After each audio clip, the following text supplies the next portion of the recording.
உங்கள யாராவது அன்றல்ங்கிற சொல்ல பத்தி கேள்விப்பட்டிருக்கீங்களா? தமிழ் சினிமால பல பாடல்கள்ல இந்த அன்றல்ங்கிற சொல்ல பயன்படுத்திருப்பாங்க. அதுல சில பாட்டை காமிக்கிறேன் பாருங்க.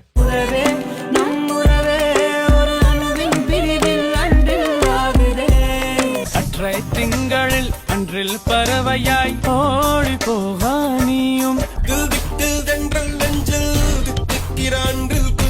அன்றில் என்பது ஒரு பறவையினுடைய வகை. அன்றில் பறவை அப்படின்னு சொல்லுவாங்க. இந்த பறவையினுடைய குணப்பண்பு என்னன்னு பாத்தீங்கன்னா, ஆண் பறவையும் பெண் பறவையும் எப்பவுமே பிரியாதான் ஒன்னாவே வாழும். இயல்பாவே இந்த ஆண் அன்றில் பறவையும் பெண் அன்றில் பறவையும் ரொம்ப இணக்கமா வாழுமா. அப்படி பிணைப்பா இருக்கக்கூடிய இந்த அன்றில் பறவைகள் ஏதோ உணவுக்காகவோ இல்ல தேவைக்காக வெளியே போன பறவைகள் திரும்ப கூட்டுக்கு வரலனா, அந்த ஆண் பறவையோ அல்லது பெண் பறவையோ கத்தியே தன்னோட உயிரை தானே மாய்ச்சுக்கோங்களாம்.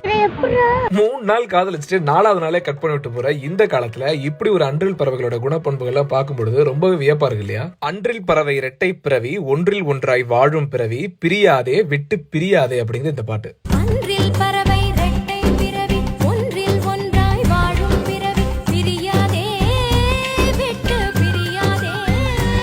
இந்த மாதிரி தமிழ் சினிமால நிறைய பாடல்கள்ல அன்றில் பறவையை குறிப்பிட்டிருக்காங்க. உங்க ஃப்ரெண்ட்ஸ் யாராச்சும் கமெண்டா இருந்தா அவங்களுக்கு இந்த காணொலி அனுப்பி இந்த பறவைங்க போலயாவது காதலிக்க சொல்லுங்க. அந்த மாதிரி லவ் பண்றவங்க நண்பர்களை கமெண்ட் டாக் பண்ணுங்க.